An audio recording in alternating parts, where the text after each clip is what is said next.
going to be talking about creating a challenging and growth hitting environment into your hitting practices.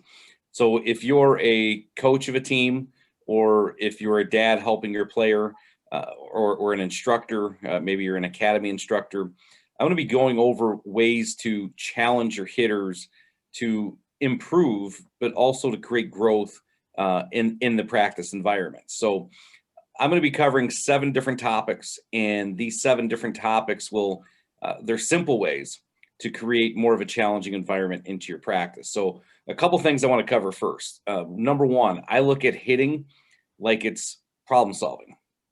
And so what I mean by that, so for example, a fastball in the inside corner thrown at 80 miles an hour, that's a problem a hitter has to solve. And if he doesn't practice it, it's going to be hard for him to solve that problem. An 80-mile-an-hour fastball thrown in the outside corner is a different problem to solve, just like seeing a 12-6 curveball or a slider.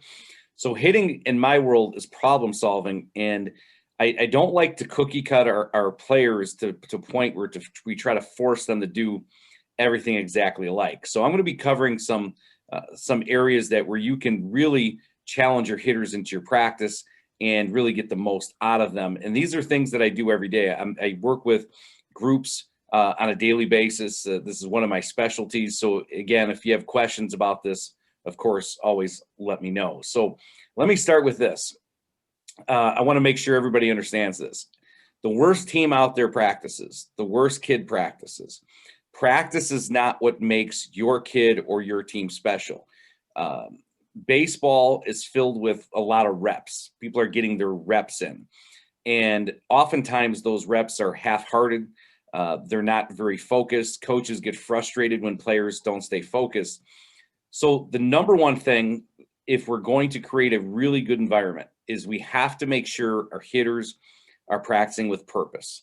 And that's the number one thing. If we don't have purpose behind what we do, we're not creating a good environment for hitters to practice in. So how can you do that in terms of being a coach? Well, I want you to consider a few things in terms of purpose. Number one, I always want you to ask yourself, when you're watching your players hit, what is their goal? What is their intent behind what they're doing right now?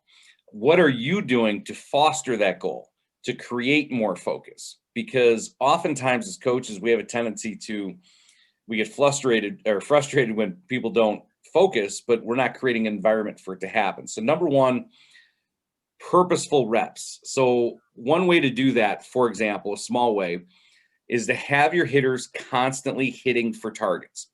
And when I say targets, that could be in the batting cage, that could be on a field. What is his specific target? So, of course, ideally we want to hit the ball hard, but are we hitting for a specific target? And that could be a target that's high in the cage, low in the cage, slightly pull side, slightly oppo side, whatever it is. Hitting for targets, external targets, is a way to create some purpose into your practice, as opposed to just having somebody hit balls into a net 5 feet away, or just getting in a cage and taking hacks, right? That's one. Two is we talk about hitting targets also on the ball. And what that basically means is you always hear people in the hitting world talk about hit the inside half of the ball. It's something just vanilla in general that everybody says around the batting cage. Hey, inside half, inside half. Well, I like to take that a little bit further and actually have our players practice hitting various spots in the ball, as opposed to just generally aiming for the inside half. So an example is when we're doing our warm-ups and our practices, our players will have to get more specific than that. They'll have to hit the inside bottom half of the ball, the inside top half of the ball, the outside top half of the ball, believe it or not, and the outside bottom half of the ball, along with the middle of the ball. So we actually work on actually hitting both the inside and outside half and middle. And I know there's a lot of coaches out there be like, well, why would you ever try to hit the outside half of a ball, Coach Ryan? So that doesn't sound right to me. Well, I want to make sure, this is the other thing that you have to have in a practice environment, is it's got to be a little bit personalized to the individual, because you have some hitters in there who can't get the bat head out in front and are constantly late. And the more I preach to them inside half, I may actually be encouraging them to be later, where I'm not getting the bat head out in front. So we have found, by experiencing or experimenting with different targets on the ball, it allows our hitters to learn how to adjust their swing very slightly, which we find is very important. So I would remind everybody the Bernstein principle says this: the body will organize itself based on the goal of the activity. The body will organize itself based on the goal. What that basically means is your technique is going to be shaped and formed and influenced based on what the hitter's goal is. So if you're running a practice or you're working with a player and he does not have a goal, or he doesn't have the right goal, or it's not narrow enough and specific enough, the swing is going to reflect that. So the swing always reflects the goal. Keep that in mind. And if we don't have purpose behind our practice, that's going to affect that. So number one to review, one easy way to do is hit targets, external targets, set up targets around the cage of the field. 2, change targets on the baseball. And 3, the basic thing is we're always talking about hit the ball hard, hit it with good flight. But again, if that's not their primary goal, then it's also going to show that. So last thing on that, just to kind of reinforce the Bernstein principle, and I know this sounds really weird, is, and I know you probably wouldn't do this, but if I said to you, I want your hitter to hit a 4-hopper back to the pitcher, and I know that sounds ridiculous. I'm going to hit a 4-hopper back to the pitcher. I want you to imagine what that swing would look like. If you had your hitter actually try to hit a 4-hopper back to the pitcher, as you can imagine, that swing would be very choppy looking, very downward looking. And the next pitch, I said, hit a high pop up to the catcher straight up. And I know that sounds ridiculous. But my point to you is, if you can imagine those two goals and what the swings would look like based on those goals, that in a sense is what the Bernstein principle says, is your swing is being shaped based on your goal. So when we talk about hitting different targets and hitting inside bottom half, outside top half, what we're actually doing is influencing a slightly different swing. So the swing is definitely going to improve or stay the same or go backwards based on what the goal is. So number one, make sure you have purpose behind what you do. And coaches, do not get caught into how many swings we took today. Get really caught up into what kind of purpose do we have behind our practice today, because oftentimes less is more. I tell our kids all the time, I don't care if you took 500 swings. I admire your work ethic, but we have to put working hard with working smart together. And oftentimes what I find is in practices, a big reason why people are in a hurry to get to the game is because their practices are not very challenging or focused. And we got to start creating that. Secondly, find a way, and this is number 2, find a way to measure your purpose. Okay, so now when you start to get hitters practicing with more purpose, now you have to find a way to measure it. And our saying here is, anything you measure, you can improve, and anything worth practicing is worth measuring. So if you're doing things in practice and you can't find a way to somehow measure it, count it, make it count, then I would almost question what you're doing. And I say that in a sense of, it goes back to having purpose. So for example, measuring, let's go back to targets for a second. Let's say I had a target in the cage I was trying to hit. How many target hits did you have when you hit for that target or the other target? So start with measuring target hits, or the direction of the ball being hit, or the flight of the ball being hit, and actually have your players record it. Okay. And I'm going to kind of stop there. Is one of the most important things behind purpose and measuring is hitters need to document. All of our hitters in our academy, when they come in, they're required, the most important thing for them to have is a notebook and a pen, something to write things down on. I want everything they're doing documented, because I believe it creates awareness. And when you create awareness, you're creating accountability, and awareness oftentimes is the cure. A lot of times people don't make adjustments because they're just simply not clear on how they're failing. And that's an important part of it. So various things you can measure in your practice. Bat speed. There's obviously devices out there to measure bat speed. Ball exit velocity. Measure their ball exit velocity. Really simple. Are they hitting the ball straight? What is the flight of the ball? What is the direction of the ball? And we have our hitters actually writing this down. We don't have how can I put it? We don't let the game changer or the computers take control of what's going on. We make sure they're documenting everything, the more they're putting their pen to the paper on this, the more they realize they're accountable for what they're doing. So when people say measuring is important, I agree with that. But recording it and documenting it for every player is just as important, that they're on top of it. And remember, it's step one for any hitter to make an adjustment is actually being aware of what they're doing. So I know all the coaches out there, parents even, one of the biggest frustrations coaches have is when players don't adjust. You know, when you have a player who's failing over and over and over again the exact same way. Well, it's kind of hard to think he's going to fail any differently, okay, or adjust if you don't build that into your practice. So, you know, one of the things as an instructor, as a coach, when you're observing, and you really got to be a good observer, is actually inquire, ask, hey, I noticed when you're missing your target, which way are you missing, up or down? Which way you're missing, pull side, opposite side. Start to ask questions for them to start thinking about what adjustments they need to be made. And then the last thing on measuring is create some consequences in practice. Let's face it, if you go 0 for 8 for the weekend, there's consequences, right? That player may run out of playing time. So there's nothing wrong with, I like to call it hitter's kryptonite. Every hitter has it, right? So you may have a hitter who's, for example, who goes pull side down, hits a lot of ground balls to the pull side. That's his kryptonite. And what we'll talk about is, hey, it's okay to fail. We get that. That's going to happen. Hitting's a hard thing to do, but let's fail differently in practice. Let's find a way to fail differently. So the opposite of pull side down might be a pop up to the right side. Fail differently, and if we don't, there's consequences. So I might hit 1 ball pull side down. I might even hit 2, but if I go 3 in a row, maybe it's just an accountability push-up.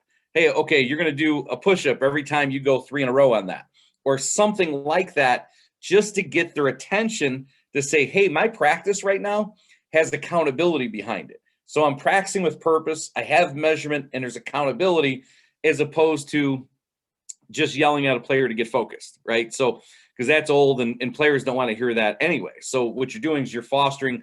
The other thing about measuring, it does create a competitive environment and a more fun environment. Players are able to put numbers behind things as opposed to just getting their reps in. So coaches, if you can imagine putting a batting tee, a kid hitting a ball off the batting tee, how boring is that? All of a sudden you put a bat speed radar next to it, it gets a little bit more interesting. You put a exit velocity thing, it gets a little bit more interesting. You set up a target along with some exit velocity or some bat speed, it gets a little bit more interesting. So now the purpose is getting more specific because you're measuring. So number 1, have some purpose. Number 2, find a way to measure it. The third one we're going to talk about is technique, okay? And one way to build technique is through visuals. And before I go into that, we're going to show you a clip here in a couple minutes, but I want to go over why I would use visuals. So it's so easy for these players to access this, and you as a coach. You can go to YouTube and pull up swing after swing after swing, and I'll show you here in a minute what we do. But first, I want to understand why this is important. So first of all, anytime you're trying to get a hitter to do something, it is absolutely imperative he understands why. And if he doesn't understand why, I got news for you. You could do the greatest drill in the world, or the greatest thing in the world you're trying to do with them, they don't care. And I don't mean they don't care, but they're not going to have as much heart, soul, and passion behind what they're doing if they don't understand the why behind they're doing it. And coach, is a really bad answer is because I said so. You're not going to get a player motivated like that. You're not going to create a challenging and growth environment by doing that. So why would I show a player? So for example, why would I show a player a visual? Watch how this person does this or this person does that. The second reason is imitation is really powerful. So a lot of times as coaches, we get caught up in the drills and we got to do this drill and this drill and that drill. Sometimes a player could just actually learn a lot by watching and then going copying what they see. So, and a lot of times we're trying to talk, and I think that's probably sometimes coaches' enemies. They talk a bit too much, and players are going to hear things differently. But when they see something, that's very, very powerful. So I'm going to give you an example. How I do this is I break things down into portions of the swing. So almost every class that I have, there is some type of visual that they're going to see. Or if I want somebody to prove something specific, I have a series of clips that I will show hitters or show our hitters for that. So the two that you're going to see here, one is hitters focusing on finishing and following through better, rotating and finishing and following through their swing. The other one is simply how great hitters get into the same position as their stride foot ends. And what I did is I just broke the clips down where they could watch it over and over and over, and they see the finish and follow through, or they see how they get into the same position. So here's an example of what you're going to see.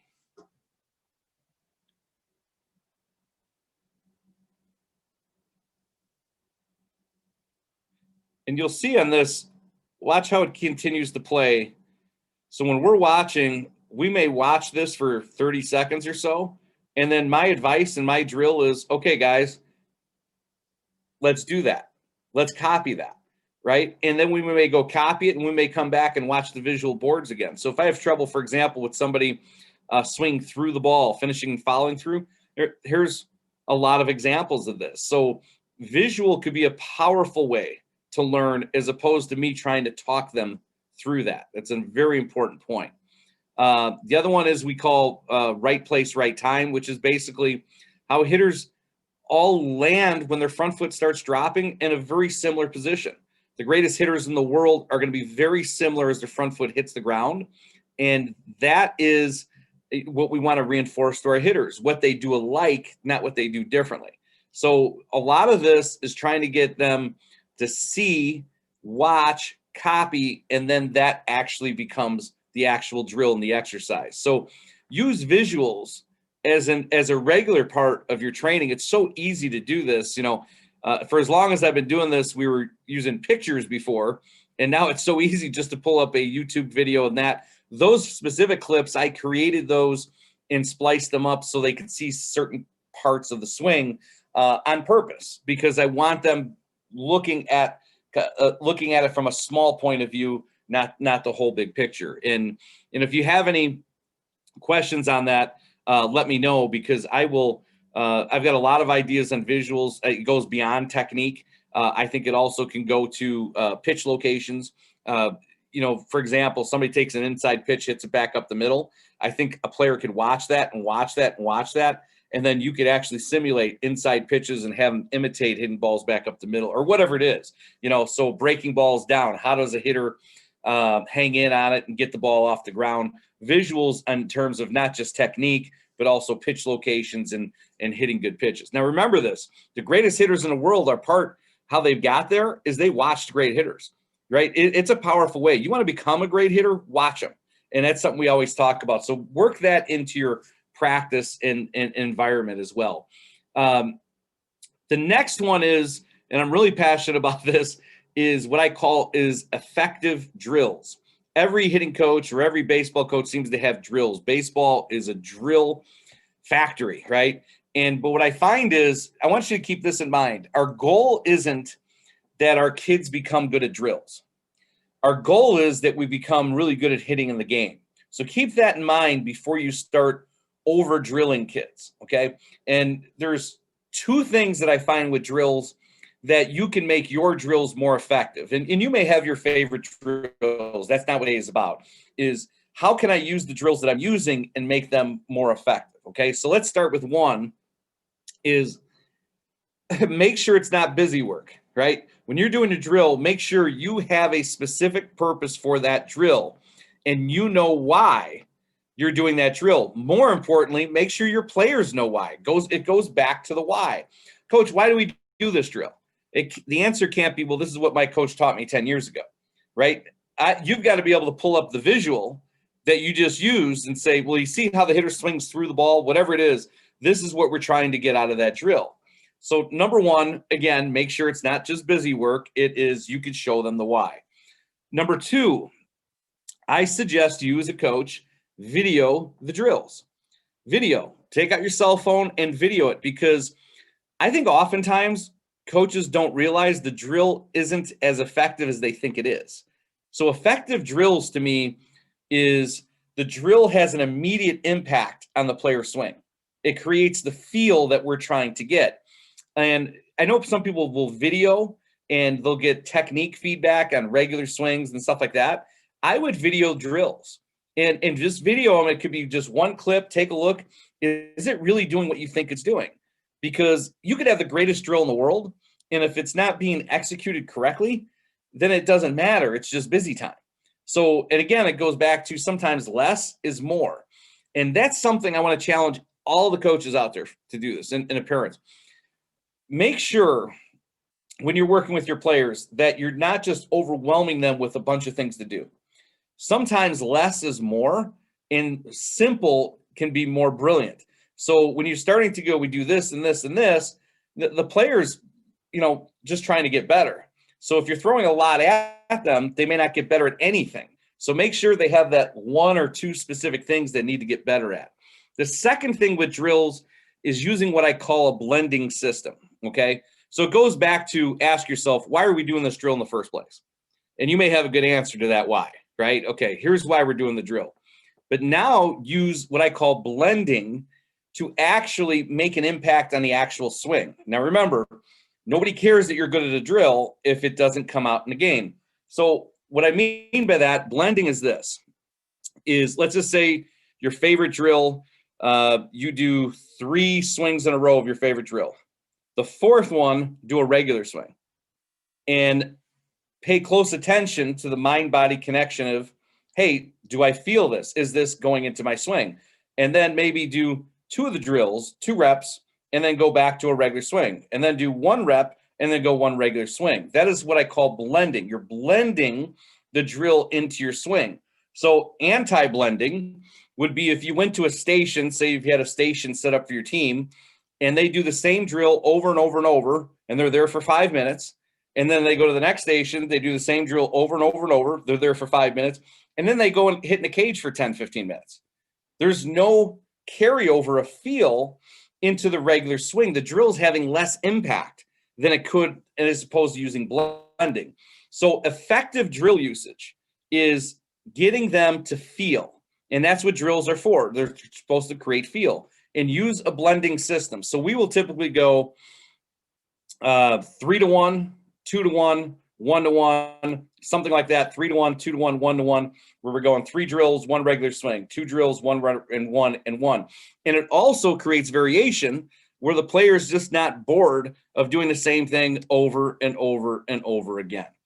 To flip that, we're going to go to the 5th one. And the 5th one, I'm just going to call it train ugly. Okay. And what I mean by that is I see most practices that I witness is it's a pitch being thrown almost right down the middle at about 40 miles an hour. And the players are feeling really good. Their egos are getting built up and they're taking their pretty swings. And then they get in the game and they can't hit a pitch on the outside corner. And they wonder why they can't hit a pitch in the outside corners because they never work on it, right? Or they can't hit the high pitch. They can't hit the low pitch. They struggle at the inside pitch. But most of the training is putting a ball on a tee, belt high, and they're practicing technique. Or they're getting pitch after pitch after pitch in a very similar sweet spot area.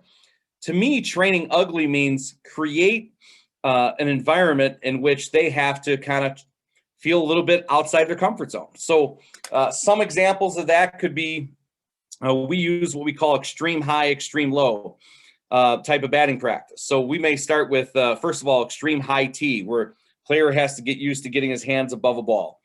And then extreme low tee, where he's got to practice getting, in a sense, underneath the ball on an extreme low pitch.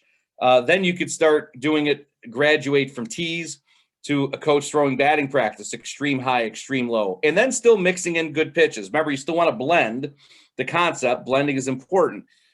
We do another drill. This is just an example. We call it Dominican wide BP. Dominican wide BP is when we put 2 home plates down and we tell the player, hey, now the strike zone is twice as wide. Now, some of you out there may be going, well, why would you do that? Well, ask the players who are uncomfortable with pitches on the outer half what happens when they go Dominican wide in 2 plates. All you have to tell them to do is, hey, remember, hitting's problem solving. I don't care what it looks like, solve the problem. And we may blend that where they go 5 swings on a double wide plate, then another 5 swings on a plate and a half, and another 5 swings going to a normal plate. And then all of a sudden, that outside corner that they're struggling with doesn't seem as difficult. It's because you're training on the edges of what you're doing. I like to call it training ugly. And then you can mix that into Dominican high BP, Dominican low, and advance them to, if they're now again with variation. That's when a good time to crack out a machine. If you have a machine to your access, is now go machine work, high velocity, extreme high, extreme low. We like to go, same thing, and then mix in coaches pitching the Dominican wide. Bottom line is this: don't sit in comfort zone. It's just the bottom line. If you're preparing your hitters just to look pretty, have a pretty swing. Remember, no umpire is going to say, "Hey kid, that was a great swing. Go to first base." Wow, that was impressive, right? That's just not going to happen. So when people ask us, well, why would you go extreme high? Well, because I actually want them to get better at the pitch towards the top of the zone. So going a little higher makes the pitch a little lower, a little bit easier. Why would you go extreme low? If I hit a pitch ankle high, a pitch knee high gets a little bit easier. Double wide plate, same thing. Then a plate and a half. You're challenging them a little bit outside their comfort zone, which is really important. The other thing is it's less predictable. In a game, let's face it, the game is filled with chaos. So when you're practicing the same thing over and over again, pitch at belt high, tee work at belt high, your swing starts to become what I call fixed. And it's fixed to hit a certain ball in a certain area at a certain time, and there's little adjustability into it. And that's where hitters who have pretty swings, who can't transfer to the game, it's because their practice is way too easy and the game gets way too hard. So there's in a game that's a lot of unpredictable and chaos, where our practices are too predictable and there's no chaos.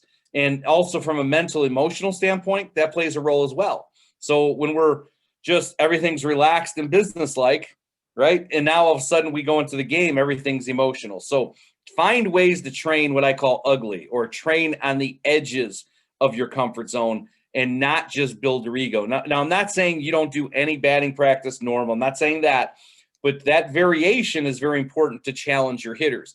A couple weeks ago, we pulled out high BP off of high velocity machines. A lot of the high school players looked at me like I was a little bit crazy for doing that. And I had predicted one of the smallest guys in our group, who was a younger kid, was going to do really well, and he did. He was the shortest guy in the group, and some of the high school guys were complaining, well, that ball's too high. It just goes to show you where the mindset is, to create adjustability. They had already fixed in their minds, I struggle at the high pitch. Well, now a couple weeks into it, they're getting a lot better at the pitches at the top of the strike zone. The next one I would definitely implement into your training, because the kids love it and it's going to impact your team, is a power source. Okay, so you're creating some type of power drills into your training. Let's face it, the harder guys hit the ball, the more the chance of getting on base go up. So exit velocity, the harder you hit the baseball, the chances of getting on base go dramatically up. Creating power inside your hitting circuit or your hitting practices is really important. And I don't think you need all the high-tech devices to do that. For some of you guys are like, well, I don't have that. I don't have that. Don't get focused on what you don't have.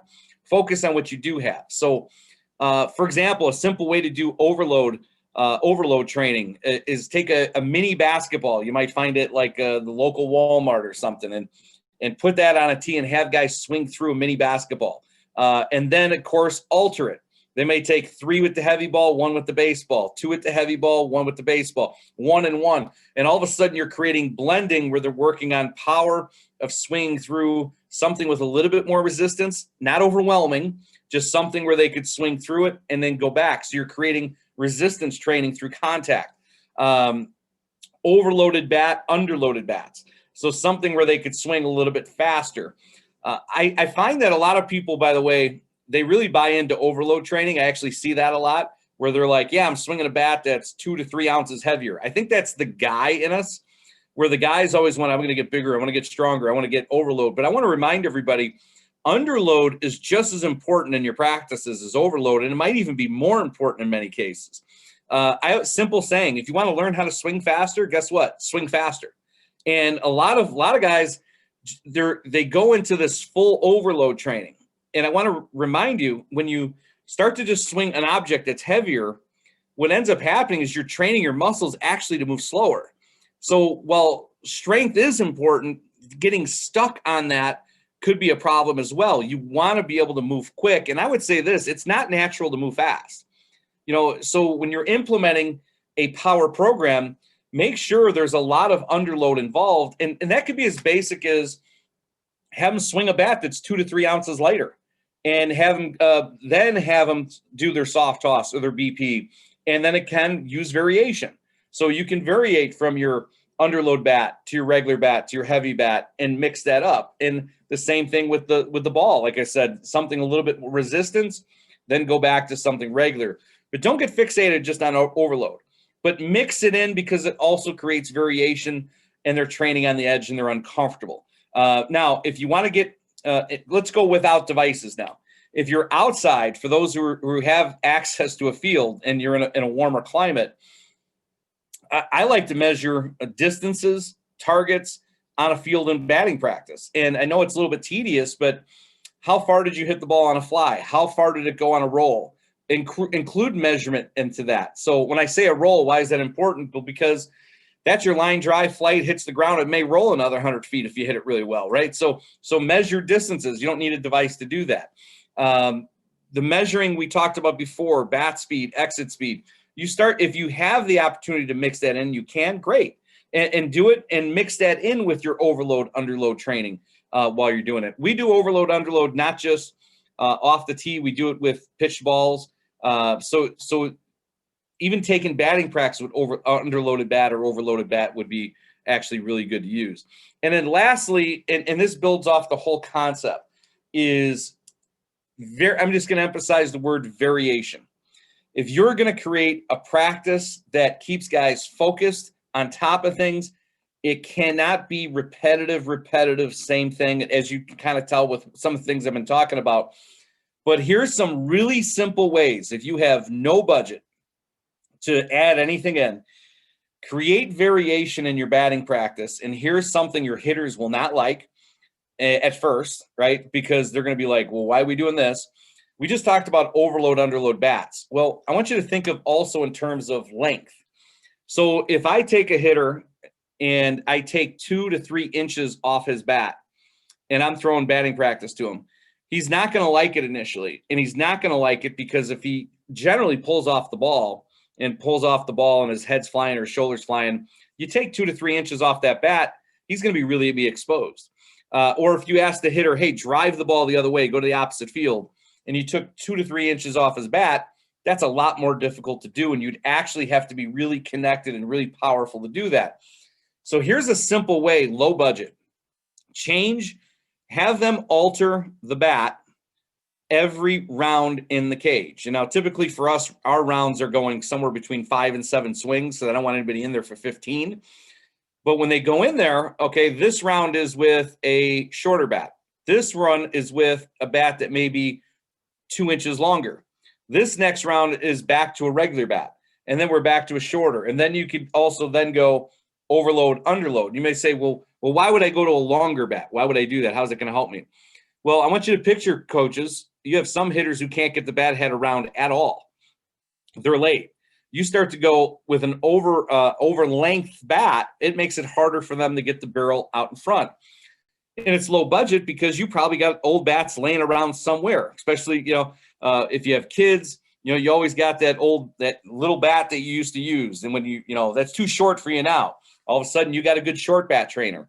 You go to, the local store that's, doing the resells, you get something that's longer. Bottom line is this: if you have a practice or you're training and there's constant variation, and a simple way to do it is with bats, and there's constant variation, the hitter, every time he hits with a different bat, has to solve the problem. And this is the first thing I talked about when we started. Hitting is problem solving. So if there's something a little bit longer and he's going to have to really emphasize getting the bat out in front. If it's a little bit shorter, he's going to have to learn how to wait longer. So what are you instantly creating in your practices is hitters have to instantly make adjustments. And they might even struggle, and coaches, that's okay. So if he goes short bat and he struggles, When he goes back to his normal bat, he's going to get a little bit better at that anyway, which is where we want him to get better. So it's challenging, but it's working them. And again, I think from the brain standpoint, it is keeping them from getting dull, repetitive. And I know everybody talks about reps, but I think the more I've been around baseball, I think we're generally too many drills, too many reps, where we got to back off and practice, like I said in the beginning, with purpose. Last couple things on variation. I want you to simple ways where you can change things. Coaches, don't throw batting practice from the same point all the time. And what I mean by that is just slightly the angle you're throwing BP at. So if you're throwing BP, slightly angle yourself to the shortstop side, then slightly angle yourself to the second baseman side. You can then a little more over the top arm action where you're trying to get the ball almost dropping down. There's various ways changing your angles could create variation into your practice. Don't forget, another thing with bats is some people use the skinny bats or the broomstick types. That's a way to mix that in, and then change the ball. Wiffle ball, little plastic golf ball, baseball, a softball. Variate that. So now your players are not getting bored. And I know I've thrown a lot at you today. I know that's a lot of stuff, but I want to make sure you understand that every practice can have some of this. It doesn't have to have all of it every practice. But the bottom line is if your guys show up and they already know what's going to happen on a daily basis, after a while, that's not going to be good because they're not going to grow. They're not going to improve if the stimulus is always the same. And the idea is to mix that stimulus up. So in review, these are the things that I really believe can create a growth environment. Number one, practice with purpose. Less is more, okay? 2, anything you measure, you can improve. Make sure there's measurements going on in your practice somehow, some way. 3, use the visuals. These kids are very visual nowadays. Use them. Use the visual examples to show them what to do. Coaches, if you start doing this, I promise you, you're going to find using visuals are actually 10 times better than the drills you're using to get the same results. When they see it, just remind them, all I want you to do is copy it and emulate it, and you're going to start to see that you'll get quicker results by actually slowing it down and let them copy it and try to imitate it. 4, effective drills. How effective are your drills? Are there too many? Is it effective, right? Are you using the blending system we talked about, mixing it up back and forth? And if you're really adamant about using a drill, don't be afraid to video it. 5, train ugly. Your goal should not be to create a pretty hitter. That's not your goal. Your goal is to create a good game hitter. Keep that in mind. Just because somebody has a good swing doesn't mean anything. For you baseball fans, if you can remember back to Kirk Gibson's game-winning home run, the 1988 World Series, one of the most popular home runs ever, that's one of the ugliest swings you'll ever see. But it's absolutely a swing that worked, right? He was on one leg, one-handed extension. Most hitters don't practice like that, so they wouldn't have a clue on how to hit that pitch in that manner to create that result. So not all pretty swings create good results. Sometimes it's the ugly swings. And then have a power source that you're into your system. Make sure there's overload, underload, resistance. Measure the power, right? Kids love to want to hear that. Last night we were in here measuring exit velocity. We were talking about what their high is, what their goal is. It creates focus as well as in terms of power. And then the last thing is variation. And you can hear a lot of that through this presentation. Variation is really important. And a simple way for you coaches that mix in variation is altering the bats, altering the balls. And again, when you do that, you can have an opportunity to have growth into the hitting program. I will say this, and I'll close with this. I want you to remember this. One way, I don't know what your philosophy is on swings and hitting, but I want to make sure you understand this. No matter what your philosophy is, one way doesn't work for everybody. And most often, one way doesn't even work for one. So I want you to rethink that, because in some of this that I've explained to you is it's going to take more than one way to problem solve, right? And if you really thought about it, Roberto Clemente back in the day, Most of his swings, his weight transferred, he was really into his front leg. If you look at Barry Bonds' swings, he's really into his back leg. If you look at some guys, Bonds finished a lot of times with two hands. A-Rod finished a lot with one. There's certain things great hitters do alike, and there's certain things they do differently. If you're forcing the exact same way on everybody, they're going to have – it's going to come down to this where some hitters will get it, most of your hitters won't get it. So by creating this system, it actually encourages them to problem solve regardless of what somebody's hitting philosophy is. And sometimes it's going to get ugly, guys. It's going to get really ugly. And that's okay if they're struggling in practice. Many of you may have taken a private lesson in your life. And I would say this, the negative in my mind about a private lesson is it's almost always we're looking for that kid to leave happy, right? You want him, hey, his confidence is built up. I want my hitters to leave challenged. I want them to feel a little bit flustered, not overwhelmed, but a little bit, as if they just practice was challenging enough where they went, wow, this is not that easy. Not just I walked in the door and I feel like Superman, because if I leave and my confidence is that high and practice was that easy, the one thing I know for sure is the game's going to be way too hard, and then the confidence will be shattered. But that's all I have for today.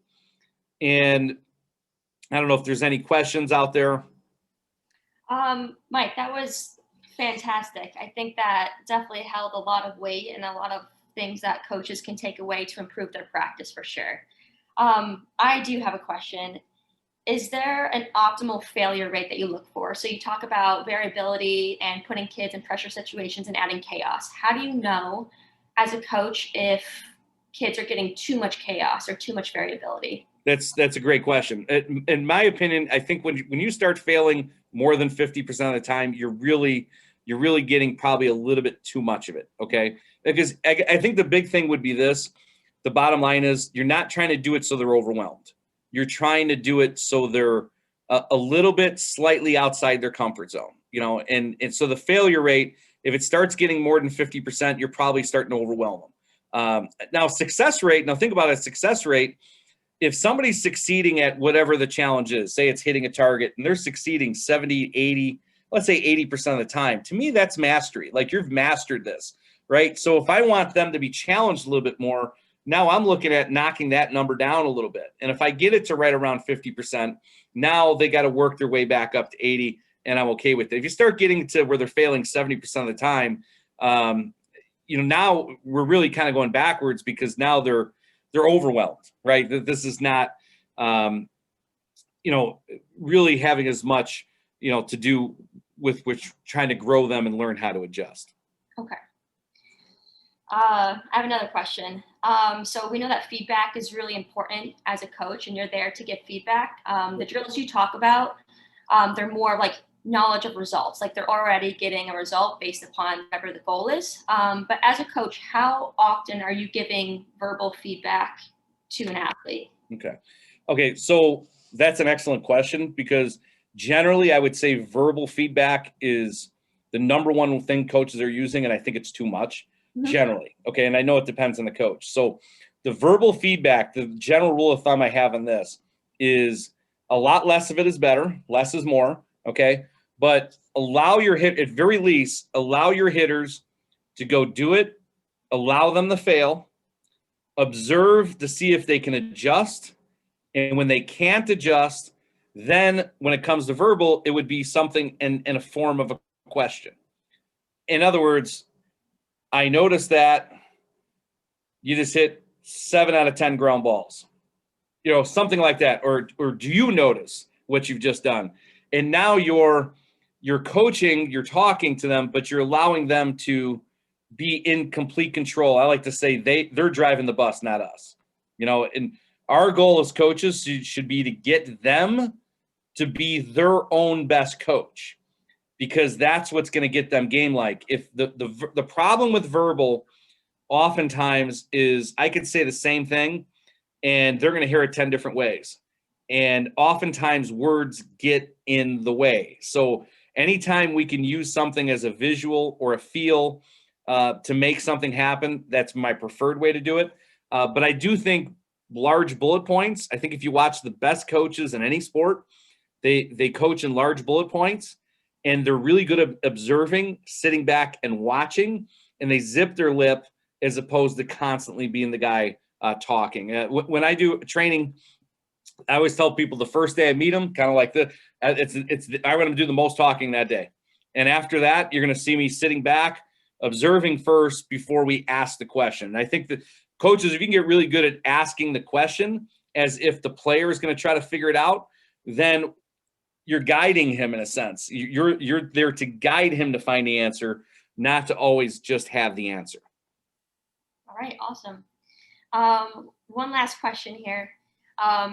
So whenever you were coaching or instructing, a hitting lesson, how do you like to end your practice? Do you like to end it with, full swings and like finishing with something that the kid enjoys and loves, or do you like to finish on a challenge? How do you finish a training session?